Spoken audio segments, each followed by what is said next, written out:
Hello students, welcome to the channel. This is Anupam. आज हम करने वाले हैं चैप्टर 1। चैप्टर का नाम है मैटर इन आवर सराउंडिंग। मतलब क्या पढ़ना है हमें इस चैप्टर में? इस चैप्टर में हमें पढ़ना है हमारे सराउंडिंग के मैटर के बारे में। साइंस में मैटर का क्या मतलब होता है? कोई भी सब्सटेंस, कोई भी चीज़ जो कि स्पेस ऑक्यूपाई करे और जिसमें कुछ मास हो। जैसे ये पेन है, ये क्या हो रहा है? स्पेस ऑक्यूपाई कर रहा है और इसका कुछ ना कुछ तो मास है। जैसे ये कैप है, इस कैप का भी क्या है? एक तो कुछ ना कुछ मास है और कुछ स्पेस भी ऑक्यूपाई कर रहा है। मान लो एक बॉल ले लिए, बॉल भी क्या हो रहा है? ये कोई ना कोई स्पेस ऑक्यूपाई कर ही रहा है, चाहे हम यहाँ पे एयर में रखें या इसको कहीं पे भी रखें, तो क्या हो रहा है? स्पेस ऑक्यूपाई कर रहा है और इसका कुछ ना कुछ मास है। करें पानी की बात करें, ये भी क्या हो रहा है? एक तो स्पेस ऑक्यूपाई कर रहा है और दूसरा इसका मास है। ठीक है, तो कोई भी चीज़ जिसके पास मास है और वो स्पेस ऑक्यूपाई कर रहा है। अब एयर, आप कहोगे क्या एयर भी मैटर है? हाँ, एयर भी मैटर है, बिल्कुल मैटर है। वो भी तो स्पेस ऑक्यूपाई कर रहा है ना। अगर हम उसको, जैसे ये बाउल है, अब इसमें कुछ भी नहीं है पर क्या है? एयर तो है। ऐसे उल्टा करके जब हम इसको बकेट में डालते हैं तो क्या होता है? बुलबुला जैसे बाहर निकलता है, तो वो क्या होता है? वो इसमें एयर है, तो वो क्या कर रहा है? स्पेस ऑक्यूपाई कर रहा है और इसमें कुछ ना कुछ मास है।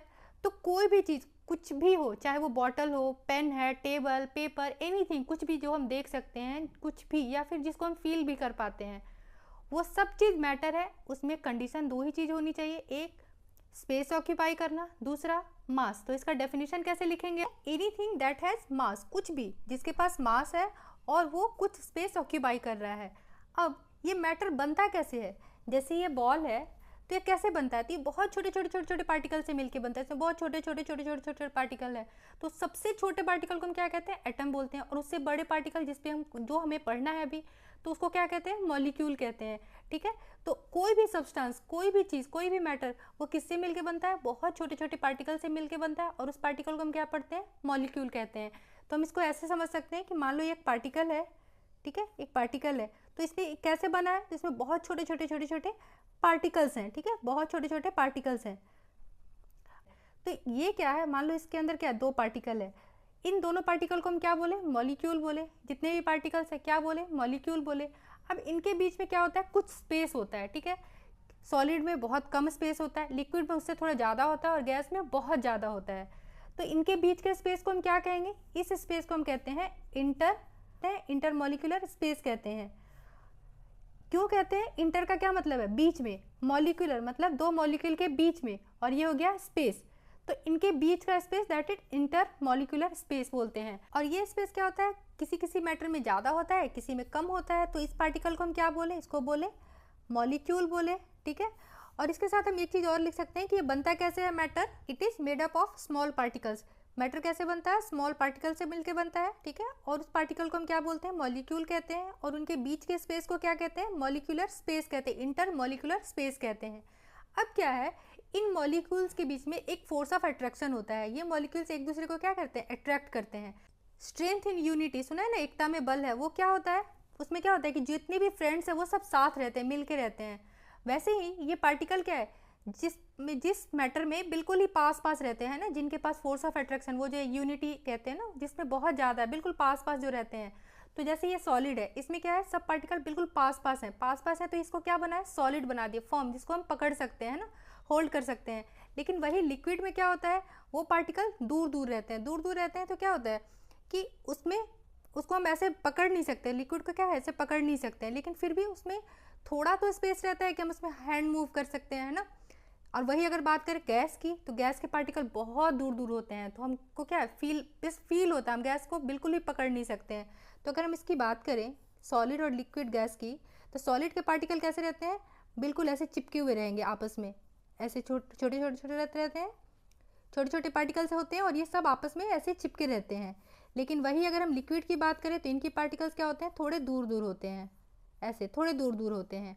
और गैस में क्या होता है? ये पार्टिकल्स काफ़ी दूर होते हैं। ठीक है, तो इसके कारण क्या होता है? इनका क्या है? स्पेस इसके रिस्पेक्ट में ज़्यादा है, और स्पेस ज़्यादा होने के कारण क्या है? इसमें फोर्स ऑफ अट्रैक्शन क्या है? कम है। इसके रिस्पेक्ट में कम है। इसमें फोर्स ऑफ अट्रैक्शन क्या है? ज़्यादा है, और इसमें कम है, और इसमें इससे भी कम है। ये पार्टिकल्स बहुत दूर दूर रहते हैं। ठीक है, नेक्स्ट टॉपिक हमारा है पार्टिकल ऑफ मैटर का कैरेक्टरिस्टिक। ठीक है, एक मैटर का जो भी पार्टिकल्स है उनकी क्या कैरेक्टरिस्टिक्स हैं। तो पहला कैरेक्टरिस्टिक क्या कहता है कि इनके बीच में स्पेस होता है, ये जो पार्टिकल्स हैं इनके बीच में स्पेस होता है। अब ये हम फाइंड आउट कैसे करेंगे? तो आप कभी देखे होंगे जब हम सॉल्ट या शुगर को पानी में घुलाते हैं, ठीक है, उसको मिक्स करते हैं तो क्या होता है, मिक्स हो जाता है। जैसे अगर पानी में डिटॉल डाला जाए तो वो क्या होता है, मिक्स हो जाता है। वो कैसे मिक्स हो जाता है? तो जो डिटॉल के पार्टिकल्स हैं और जो पानी के वाटर के पार्टिकल्स हैं वो क्या होते हैं, आपस में मिक्स हो जाते हैं, उनमें जो स्पेस है वहाँ पे वो चले आते हैं। वैसे ही जब हम शुगर या सॉल्ट को मिक्स करते हैं तो उसमें भी क्या होता है, वो जो पार्टिकल्स हैं वो कहाँ चले जाते हैं, तो वो इन्हीं स्पेस के बीच में चले आते हैं। तो इस एक्सपेरिमेंट से हमें क्या पता चलता है कि जो मैटर के पार्टिकल्स है उनके बीच में कुछ ना कुछ स्पेस तो होता है। अब ये स्पेस कितना होता है, कैसे होता है, उस पर डिपेंड करता है कि वो मैटर सॉलिड है, वो मैटर लिक्विड है, या वो मैटर गैस है। जैसे गैस है तो उसके बीच में बहुत स्पेस होता है, लेकिन लिक्विड में वो स्पेस थोड़ा कम होता है। इसलिए लिक्विड में जब हम क्या करते हैं, हैंड मूव करें या कुछ डालने की कोशिश करते हैं तो क्या होता है, थोड़ा टाइम लगता है, हमें फील तो होता है कि हाँ हमें कुछ एक्स्ट्रा फोर्स लगाना पड़ रहा है। लेकिन गैस में ये चीज़ नहीं होता है, गैस में हम इजीली हैंड मूव कर पाते हैं। क्यों? क्योंकि इसके पार्टिकल्स बहुत दूर दूर होते हैं। लेकिन वही अगर सॉलिड की बात करें तो सॉलिड में हम कुछ भी ईजिली नहीं डाल पाते हैं। क्यों? क्योंकि इनके बीच का स्पेस काफ़ी कम होता है, इनके पार्टिकल्स के बीच का स्पेस काफ़ी कम होता है, ये बहुत बिल्कुल जुड़े हुए होते हैं आपस में, ठीक है। नेक्स्ट प्रॉपर्टी कहता है कि particle of matter are continuously moving. जो मैटर के पार्टिकल्स है वो कंटिन्यूसली मूव करते रहते हैं। अब इसको कैसे समझेंगे? तो जैसे अगर हम पानी में यहाँ पे कोई कलर डालें, ठीक है, रेड कलर डालें और उसको वैसे ही छोड़ दिए तो क्या होता है, थोड़ी देर के बाद पूरे पानी में कलर आ जाता है। क्यों हो रहा है ऐसे? जैसे डिटॉल की ही बात करें, हम जब बकेट में या मग में जब डिटॉल डालते हैं तो ऊपर डाला एक बूंद, लेकिन वो क्या होता है, नीचे जाते जाते सब जगह मिक्स हो जाता है। तो क्यों होता है ऐसा? तो वो जो मैटर है ना, जो पानी है, जो लिक्विड है या फिर जो एयर है, उसके पार्टिकल्स मूव करते हैं। मूव करने के कारण जो भी सॉलिड या जो भी अदर पार्टिकल हम उसमें मिक्स करते हैं तो वो सब में स्प्रेड हो जाता है।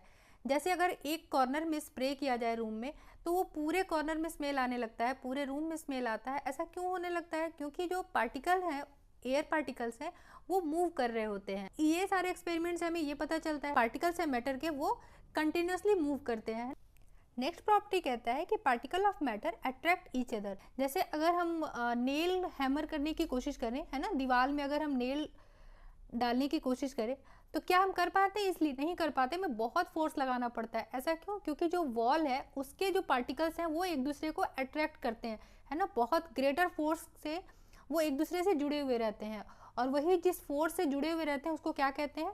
अट्रैक्शन फोर्स कहते हैं ना, फोर्स ऑफ अट्रैक्शन कहते हैं। यहाँ इस में हम एक नेल को इंसर्ट करने की कोशिश करें तो क्या हो रहा है, हमें बहुत फोर्स लगाना पड़ रहा है ना, बहुत फोर्स लगाना पड़ रहा है, इसको प्रेस नहीं कर पा रहे हम। ऐसा क्यों हो रहा है? क्योंकि इसके जो पार्टिकल्स हैं वो एक दूसरे से जुड़े हुए हैं। और वो कैसे जुड़े हुए हैं?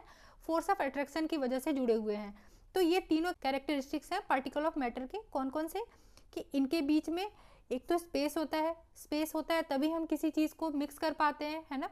दूसरा क्या कि ये कंटिन्यूसली मूव करता है। अब मूव करने के कारण क्या होता है ना, ये पार्टिकल कंटिन्यूसली मूव करता है, मूव करने के कारण क्या होता है, इनमें काइनेटिक एनर्जी आ जाता है ना।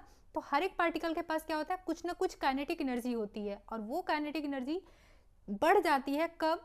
जब हम इसका टेम्परेचर बढ़ाते हैं। जैसे टेम्परेचर बढ़ाते हैं तो इसकी काइनेटिक एनर्जी बढ़ जाती है। नेक्स्ट टॉपिक हम पढ़ेंगे स्टेट्स ऑफ मैटर। और वो स्टेट्स कैसे डिसाइड होता है? इनके बीच के फोर्स के कारण। नेक्स्ट टॉपिक क्या है? States of matter. वैसे तो मैटर के 5 स्टेट होते हैं, बट हमें 3 स्टेट पढ़ना है, सॉलिड, लिक्विड और गैस पढ़ना है। हमें यहाँ क्लियरली विजिबल है कि जो सॉलिड पार्टिकल है ये क्या हो रहे हैं, इसके जो पार्टिकल है वो एक दूसरे से बिल्कुल ही जुड़े हुए हैं, आपस में चिपके हुए, एकदम पास पास पास पास पास पास है। इनके बीच में स्पेस नेग्लिजिबल है ही नहीं, या फिर बहुत कम है। तो इसलिए ये क्या है, सॉलिड है। अब ये जुड़े हुए हैं, किसकी वजह से जुड़े हुए हैं? तो फोर्स ऑफ अट्रैक्शन की वजह से जुड़े हुए हैं। तो यहाँ पे फोर्स ऑफ अट्रैक्शन बहुत ज़्यादा होता है, इनके बीच का स्पेस बहुत कम होता है और फोर्स ऑफ अट्रैक्शन बहुत ज़्यादा होता है। लेकिन वही अगर हम लिक्विड में देखें तो इनके मॉलिक्यूल्स क्या है, तो इसके रिस्पेक्ट में थोड़े से दूर है ना, इसके कंपेयर में कंपेरेटिवली क्या है, इसमें स्पेस ज़्यादा है। स्पेस ज़्यादा है मतलब क्या है, फोर्स ऑफ अट्रैक्शन कम है। फोर्स ऑफ अट्रैक्शन कम है इसलिए स्पेस थोड़े थोड़े ज़्यादा है लिक्विड में। लेकिन वही अगर हम गैस की बात करते हैं तो गैस के मॉलिक्यूल्स क्या है, बहुत दूर दूर है एक दूसरे से, और इसके फोर्स ऑफ अट्रैक्शन बहुत कम है। फोर्स ऑफ अट्रैक्शन कम है मतलब एक दूसरे को अट्रैक्ट नहीं कर पा रहे हैं, इसलिए इस मॉलिक्यूल्स क्या है, एक दूसरे से काफ़ी दूर है। तो अगर हम नोटिस करें तो हमें क्या मिल रहा है यहाँ पे कि जो इंटरमॉलिक्यूलर स्पेस है वो फोर्स ऑफ अट्रैक्शन के इन्वर्सली प्रोपोर्शनल है। मतलब क्या कि फोर्स ऑफ अट्रैक्शन यहाँ जितना ज़्यादा है स्पेस उतना कम है, फोर्स ऑफ अट्रैक्शन ज़्यादा है तो स्पेस कम है। यहाँ क्या है कि दोनों मॉडरेट है, मतलब फोर्स ऑफ अट्रैक्शन इसके रिस्पेक्ट में कम है, स्पेस ज़्यादा है ना। और यहाँ पर देखें तो फोर्स ऑफ अट्रैक्शन बिल्कुल ही कम है, बिल्कुल ही कम है, इसलिए स्पेस बहुत ज़्यादा है। तो इनकी प्रॉपर्टीज अगर हम देखते हैं, तो अगर हम बात करें इंटरमॉलिक्यूलर स्पेस की, तो यहाँ पे क्या है, स्पेस नेग्लिजिबल है, बहुत कम है ना, सकते हैं। और यहाँ कंपैरेटिवली ज़्यादा है, मतलब इसको हम मॉडरेट लिख सकते हैं। और यहाँ बहुत ज़्यादा है स्पेस, तो ये यहाँ पे क्या होता है, मैक्सिमम। ठीक है, वही अगर हम बात करें अट्रैक्शन, फोर्स ऑफ अट्रैक्शन की, है ना, इंटरमॉलिक्यूलर फोर्स ऑफ अट्रैक्शन, यहाँ क्या है, बहुत ज़्यादा है ना, मैक्सिमम। सॉलिड में क्या होता है, मैक्सिमम। लिक्विड में इससे कम होता है लेकिन इससे ज़्यादा होता है, तो इसको हम क्या लिखेंगे, मॉडरेट लिख सकते हैं। और गैस में बहुत कम होता है, इसीलिए इसके जो मॉलिक्यूल्स हैं वो एक दूसरे से बहुत दूर होते हैं, तो इसमें क्या होता है, मिनिमम। इसके हार्डनेस की बात करें तो ये क्या होता है, हार्ड होता है ना। हार्डनेस की अगर हम बात करते हैं तो ये सबसे ज़्यादा हार्ड होता है। सॉलिड क्या होता है, हार्ड होता है ना, इसको मैक्सिमम लिख सकते हैं। ये अगेन मॉडरेट, और ये इसमें ये तो बिल्कुल ही हार्ड नहीं होता, तो मिनिमम लिख दो या लेस लिख दो। फ्लूइडिटी की बात करें, फ्लूइडिटी मतलब इसको कह सकते हैं प्रॉपर्टीज ऑफ फ्लो। फ्लो, अब इसका क्या होता है, क्या सॉलिड फ्लो करता है, नहीं करता है, तो यहाँ पे हम लिखेंगे नो। ठीक है, लेकिन लिक्विड यस फ्लो करता है, और गैस तो करता है, ये सबसे ज़्यादा होता है, ये मैक्सिमम हो गया। ठीक है, अब अगर बात करें हम शेप की, तो सॉलिड का शेप क्या होता है, डेफिनिट होता है। जैसे ये बाउल है तो ये जिस शेप का है ये उसी शेप का रहेगा, चाहे आप इसको कहीं भी रख दो। ठीक है, तो इसका शेप क्या होता है, फिक्स होता है, डेफिनिट होता है ना। लेकिन क्या लिक्विड का शेप डेफिनिट होता है, अगर उसको हम एक बाउल में रखें और उसको अगर हम दूसरे बाउल में रख दें, ये इस बाउल के शेप का आ गया, अगर इसको हम एक बॉटल में रख दें तो वो उसके शेप का हो जाएगा, तो इसका शेप क्या होता है, फिक्स नहीं होता है ना, इनडेफिनिट लिख दो। वैसे ही गैस का शेप ये भी क्या होता है, इनडेफिनिट होता है, ये भी फिक्स नहीं होता है। इसको हम ये लिख सकते हैं कि ये अकॉर्डिंग टू जिस शेप में हम डालें तो उस शेप में हो जाएगा, तो हम इसको लिख सकते हैं according to the space of container भी लिख सकते हैं इसको। ठीक है, अब अगर हम बात करें इसकी डेंसिटी की बात करें, डेंसिटी क्या होता है, डेंसिटी होता है मास बाय वॉल्यूम, मतलब किसी पर्टिकुलर वॉल्यूम में कितना मास है। अगर हम किसी छोटे से स्पेस की बात करें तो वहाँ पे नंबर ऑफ पार्टिकल्स कितना है ना, उसका मास कितना है, वो होता है डेंसिटी। तो डेंसिटी सबसे ज़्यादा किस में होगी, अगर इस सॉलिड की बात करें तो इस पर्टिकुलर एरिया में इसके पास क्या है, बहुत ज़्यादा मास है। लेकिन वही लिक्विड क्या होगा, लिक्विड का मास थोड़ा कम होता है, क्यों, क्योंकि उसके पार्टिकल्स एक दूसरे से थोड़े दूर रहते हैं। तो सबसे ज़्यादा डेंसिटी किसका होगा, सॉलिड में, तो ये क्या हो जाएगा, मैक्सिमम। इसमें लिक्विड में क्या होगा, थोड़ा कम होगा, क्यों, क्योंकि इसके जो पार्टिकल्स हैं वो इससे थोड़े दूर दूर रहते हैं, तो ये क्या हो जाएगा, मॉडरेट लिख सकते हैं, है ना। और इसमें तो सबसे कम होगा, सबसे कम, इसको हम क्या लिखेंगे, मिनिमम, इसको हम लिख सकते हैं मिनिमम। अब अगर हम बात करें काइनेटिक एनर्जी की, काइनेटिक एनर्जी सबसे ज़्यादा किस में होगी, किसके पार्टिकल है जो सबसे ज़्यादा मूव कर पाएंगे, कौन सबसे ज़्यादा मूव करेगा। अब यहाँ क्या है, ये यहाँ पे क्राउड ज़्यादा है ना, यहाँ नंबर ऑफ पार्टिकल्स बहुत ज़्यादा है, बहुत ज़्यादा होने के कारण इसके काइनेटिक एनर्जी बहुत कम होती है ना, तो ये इसको हम लिख सकते हैं या तो लेस लिख दो या फिर आप मिनिमम लिख दो।